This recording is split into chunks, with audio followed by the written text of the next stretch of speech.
This is Matteo Atwi with Boxy Construction and US Frame Factory.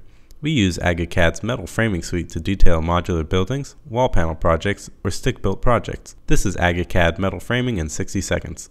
AgaCAD is a Revit plugin suite that offers building model detailing to create high-fidelity building information models. After you install AgaCAD's tools for BIM product browser, install the metal framing suite.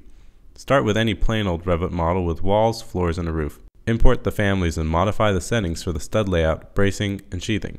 Define corners, openings, and opening headers. Generate the framing. Include any HVAC, plumbing, or electrical holes.